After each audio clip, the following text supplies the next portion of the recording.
Hello दोस्तों, आज फिर मैं आपके लिए न्यू इन्फॉर्मेशन वाली वीडियो लेकर आया हूं। दोस्तों आज की इस वीडियो में मैं आपको इंटेल के जो सीपीयू होते हैं उसकी वारंटी के बारे में एक सच्चाई बताने वाला हूं। यहाँ पे जैसे इंटेल के 13 और 14 जन के प्रोसेसर हैं जिनके हायर एसक्यू मोड नंबर है, जैसे कि दोस्तों आप इस लिस्ट में जितने प्रोसेसर देख सकते हैं उनमें यहाँ पे कुछ गड़बड़ाई है जिनकी वजह से यहाँ पे आपके सीपीयू क्रैश हो रहे हैं या फिर डेड हो रहे हैं, जिसमें आपको डेड होने के बाद आपको वारंटी नहीं मिलती। तो यहाँ पे दोस्तों इसी चीज को रिजोल्व करने के लिए वहां पे इंटेल आपको जो माइक्रो कोड प्रोवाइड कर रहा है लेटेस्ट बायोस में, जिनमें यहाँ पे आपका जो सीपीयू है जितने भी इस लिस्ट में वहां पे स्टेबल तरीके से काम कर सके और वहां पे डेड ना हो। और साथ में दोस्तों इंटेल ने क्या किया कि स्पेशल बैच में जिनमें ये कमी आई है उनके वहां पे आपको 2 साल की वहां पे एक्सटेंडेड वारंटी देखने को मिलती है, जिसमें आप इंटेल की वारंटी के साइट पर जाकर वहां पे अपने बैच मोड नंबर भरकर जो आपके बॉक्स के ऊपर होता है और आपका सीरियल नंबर भरकर वहां पे आप अपनी जो वारंटी दे सकते हैं कि आपके वहां पे जो वारंटी कितने साल की हुई है। अगर वहां पे एक्सटेंडेड वारंटी साल नहीं मिल रही है आपको तो वो नॉर्मल वारंटी जितनी मिलती है 3 साल की बॉक्स वाले सीपीयू की उतनी आपको मिलेगी। पर दोस्तों यहाँ पे सभी के सभी जो इंटेल के 13 और 14 जन की बात कर रहे हैं, पर यहाँ पे दोस्तों क्या आपने कोर किया कि जितने भी पुरानी जन के प्रोसेसर हैं जैसे 12 हो गए 11 उनमें आपको जो हायर एसक्यू मोड देखने मिलते हैं, स्पेशली वहां पे जो अनलॉक प्रोसेसर होते हैं, क्या उनके बारे में भी आपने कभी सोचा है कि वहां पे भी उसके वारंटी के रिगार्डिंग आपको वहां पे एक चीज देखने को मिलती है। तो दोस्तों आज की इस वीडियो में बताने वाला हूं कि अगर मान लीजिए आपके पास इंटेल के हायर एसक्यू मोड नंबर वाले जो अनलॉक प्रोसेसर है और वहां पे आपने ये गलतियां की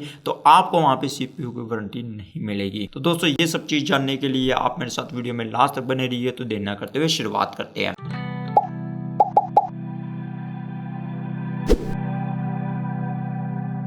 दोस्तों जब भी हमको इंटेल का सीपीयू इस्तेमाल करते हैं और वहां पे उसकी जो वारंटी होती है जो बॉक्स टाइप की वो 3 साल की होती है। तो जनरली क्या होता है दोस्तों, जब 3 साल के अंदर अगर हमारे सीपीयू में कोई खराबी होती है तो वहां पे हम आरएम अप्लाई करते हैं, जिसका मतलब होता है रिटर्न मर्चेंडाइज ऑथेंटिकेशन। तो यहाँ पे दोस्तों क्या होता है कि वहां पे आपके पास बिल होना जरूरी है कि वहां पे कब आपने परचेज किया था, और 3 साल की वारंटी के अंदर आपको कुछ भी होता है तो वहां पे आपको सीपीयू है जो चेंज करके मिलता है। पर यहाँ पे दोस्तों वहां पे एक स्पेशल केस भी होते हैं कि जिनमें आपको वहां पे मतलब जो हायर एसक्यू मोड नंबर होते हैं जिनके लास्ट में के होता है या के एफ होता है या फिर के एस होता है, तो उनमें दोस्तों आपको स्पेशली देखने को मिलेगा कि वो स्पेशल जो प्रोसेसर होते हैं अनलॉक प्रोसेसर होते हैं। मतलब वहां पे आप रैम ओवरक्लॉकिंग लगा सकते हैं अगर आपने जेड चिपसेट वाला कोई मदरबोर्ड बाय किया है, या फिर बी चिपसेट वाला, वहां पे आप रैम ओवरक्लॉकिंग कर सकते हैं। पर जेड चिपसेट में आप प्रोसेसर और रैम दोनों को ओवरक्लॉक कर सकते हैं। पर पुराने जितने भी जो चिपसेट वाले मदरबोर्ड होते थे उनमें एच या बी में आप रैम भी ओवरक्लॉक नहीं कर सकते, सिर्फ जेड सीरीज में ही आप जो वहां पे रैम ओवरक्लॉक और जो अपना सीपीयू को ओवरक्लॉक कर सकते थे। पर यहाँ पे जितने भी आप लेटेस्ट जन के जितने भी हमारे जो चिपसेट है उनमें आपको बी सीरीज में भी रैम ओवरक्लॉक देखने मिलती है, मतलब अकेले रैम ओवरक्लॉक कर सकते हैं। पर जेड चिपसेट में आप रैम और सीपीयू दोनों को ओवरक्लॉक कर सकते हैं। तो यहाँ पे दोस्तों आपने देखा होगा कि वहां पे जैसे मैं आपको बताना चाहता हूँ कि जैसे जितने भी हम सीपीयू जितने भी होते हैं हमारा कोई भी, और वहां पे उसमें जो रैम बताई होती है कि वहां पे कितनी सपोर्ट करता है। जैसे कि एग्जांपल के तौर पर यहाँ पे बताता हूँ कि i7 12700 के प्रोसेसर लेता हूँ। अगर दोस्तों यहाँ पे देखेंगे तो वहां पे रैम सपोर्ट में देखेंगे तो वहां पे वो जो DDR4 में 3200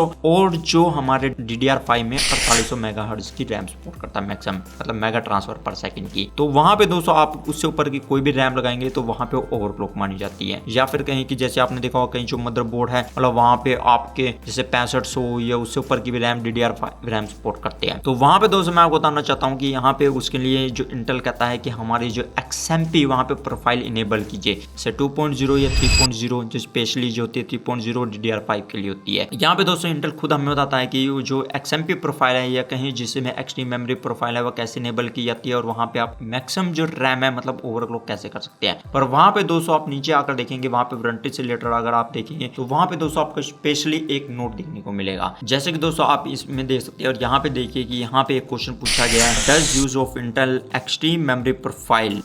द सीपीयू वारंटी। तो वहां पे दोस्तों आपको देखने को मिलेगा कि वहां पे अल्टरनेटिव जो द फ्रीक्वेंसी और voltage outside of Intel specification में void processor warranty. Example, overclocking and enable XMP, which is a type of memory overclocking and using it beyond it giving specification में void processor warranty। तो यहाँ पे दोस्तों specially यहाँ पे बताया गया है कि अगर मान लीजिए वहाँ पे आप Intel Extreme Memory Profile है वहाँ पे इनेबल करते हैं और वहाँ पे उसकी वजह से कुछ भी प्रोसेसर को नुकसान पहुंचता है तो वहाँ पे प्रोसेसर की वारंटी वाइड मानी जाती है। क्योंकि यहाँ पे जब आप आरएम में जो अपना अप्लाई करते हैं तो वहाँ पे आप ये सवाल जरूर पूछा आता है कि वहां पे आपने जो क्या XMP प्रोफाइल इनेबल की थी। अगर आपने कहा कि हाँ, तो वहां पे आप समझिए कि आपके प्रोसेसर की वारंटी आपको नहीं मिलेगी। तो यहाँ पे दोस्तों आपको चीज देखनी जरूरी है। तो वहां पे दोस्तों वो कभी भी नहीं कहते कि वहां पे आप इस चीज को इनेबल कीजिए कि मतलब गिवन जितनी स्पेसिफिकेशन होती है, मतलब प्रोसेसर की लिमिट होती है। तो दोस्तों ये पहला केस होता है जिसमें आपका अगर रैम ओवरक्लॉकिंग लगाते हैं तो वहां पे अगर आपके प्रोसेसर को नुकसान पहुंचता है तो आपको वारंटी नहीं मिलेगी। अब दोस्तों हम आते हैं दूसरी यहाँ पे जो चीज की तरफ। यहाँ पे दोस्तों आपने देखा होगा जितने भी हमारे अनलॉक प्रोसेसर होते हैं वो स्पेशली ओवरक्लॉकिंग करने के लिए बने होते हैं। पर यहाँ पे दोस्तों जैसे हम इंटेल बताता है कि अगर आप बायस में जाएं तो वहां पे आपको इंटेल के प्रोसेसर को अनलॉक करने के लिए, मतलब वहां पे स्पीड फास्टिंग करने के लिए आपको क्या क्या सेटिंग करनी पड़ती है, या फिर जो उनका सॉफ्टवेयर होता है जिसे हम XTU बोलते हैं, जिसका मतलब होता है इंटेल एक्सट्रीम ट्यूनिंग यूटिलिटी होता है, मतलब उसका इस्तेमाल करके वहां पे आप प्रोसेसर को ओवरक्लॉक कर सकते हैं। पर यहाँ पे भी दोस्तों वो हमें सब कुछ बताता है कि आप अपने प्रोसेसर को कैसे ओवरक्लॉक कर सकते हैं, वहां पे बेस फ्रीक्वेंसी कैसे बढ़ा सकते हैं, जो कोर वोल्टेज कैसे बढ़ा सकते हैं या मल्टीप्लाई कैसे बढ़ा सकते हैं, मतलब आपको सब कुछ देगा। वोल्टेज ऑफसेट कैसे बढ़ा सकते हैं। अगर वहां पे आप जो XTU सॉफ्टवेयर था वहां पे देखेंगे बेसिक जो वहां पे आपको देखने को मिलेगा ट्यूनिंग और एडवांस ट्यूनिंग देखने को मिलेगा। तो वहां पे processor core ratio, processor cache ratio, ऐसे वहां पे एडवांस में कोर वोल्टेज ऑफसेट ऐसे सब कुछ देखने को मिलता है। और वहां पे दोस्तों अगर हम वारंटी की बात करें इस चीज में तो वहां पे फिर आपको एक चीज देखने को मिलेगी कि वहां पे स्पेशल लिखा हुआ है कि अल्टरनेटिंग क्लॉक फ्रीक्वेंसी और वोल्टेज में वाइड एनी प्रोडक्ट वारंटी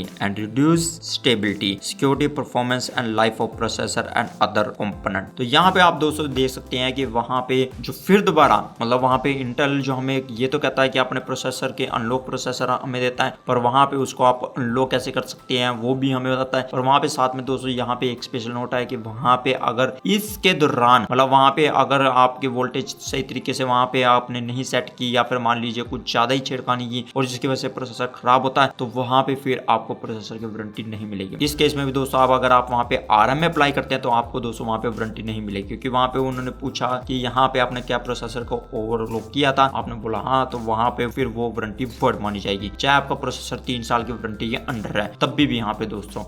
इन दोनों चीजों को लेकर भी स्पेशली वहां पे स्पष्ट किया गया है कि यहाँ पे अगर आपने इन दोनों में से कोई भी चीज की तो वहां पे प्रोसेसर की वारंटी बाय मानी जाएगी। तो यहाँ पे दोस्तों मेरा कहना है कि अगर मान लीजिए आपको इंटेल का हायर SKU वाला कोई मॉडल नंबर बाय करते हैं, मतलब अनलॉक प्रोसेसर बाय करते हैं, तो वहां पे आप जो फ्रिक्वेंसी है मतलब रैम की या फिर मान लीजिए CPU ओवरक्लॉक करते हैं तो वहां पे सोच समझ कर करें ताकि वहां पे आपको प्रोसेसर को कोई नुकसान ना पहुंचे। नहीं तो आप अगर मान लीजिए कोई खराबी हुई तो आपको वहां पे फिर प्रोडक्ट की वारंटी नहीं मिलेगी अपने प्रोसेसर की। तो दोस्तों इस कमाल की इन्फॉर्मेशन जानने के लिए आप मेरे साथ वीडियो में लास्ट तक बने रहे, इसके लिए धन्यवाद। तो दोस्तों अगली वीडियो में आपको फिर मिलता हूँ नोट वीडियो के साथ, तब तक के लिए सीखते रहिए और आगे बढ़ते रहिए।